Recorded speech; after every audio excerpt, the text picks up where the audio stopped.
नमस्कार पब्लिक, मी तुमचा मित्र सचिन. स्वागत आहे तुमचं आणि माझ्या सचिन वाई शॉर्ट ब्लॉग चॅनलमध्ये. आजचा दिवस खास आहे कारण माझ्या मित्राने मुंबईतील टिटवाळा येथे नवीन घर घेतलं आहे आणि ते घर पाहायला आम्ही निघालो आहोत.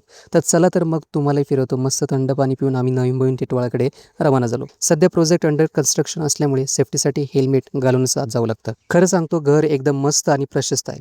मित्र पण नवीन घरामुळे खूप खुश होता. घर पाहून चावी आणि हेल्मेट परत केला. वेळ खूप असल्याकारण आम्ही नंतर निघालो टिटवाळाच्या प्रसिद्ध महागणपतीच्या दर्शनासाठी. टिटवाळा महागणपती मंदिर हे महाराष्ट्रातील अत्यंत प्रसिद्ध आणि प्राचीन गणेश मंदिरांपैकी एक मानलं जातं. सर्वात आधी एका दुकानात हेल्मेट आणि शूज ठेवले, प्रसाद घेतला आणि मंदिरात प्रवेश केला. आज गर्दी कमी असल्यामुळे लगेच दर्शन मिळालं, नाहीतर इथे नेहमी खूप मोठी रांग असते. मंदिराच्या आत व्हिडिओ शूटिंगला परवानगी नसल्यामुळे इथले दृश्य दाखवता आले नाहीत, पण चिंता करू नका, तुम्ही इथे व्हिजिट करणार आहात. दर्शन झाल्यानंतर आम्ही थेट मित्राच्या नातेवाईकाच्या लग्नाला पोहोचलो. जरा फ्रेश होऊन थंड ज्यूस घेतला आणि लग्नाचा आनंद घेतला. लग्न संपताच आम्ही डिनरसाठी लाईन लावली आणि खरं सांगायचं तर लग्नातील जेवण म्हणजे माझं वन ऑफ द फेवरेट. मस्त जेवलो आणि इथेच आमचा मिनी ब्लॉग संपला. व्हिडिओ आवडला असेल तर लाईक, शेअर, कमेंट आणि सचिन वाई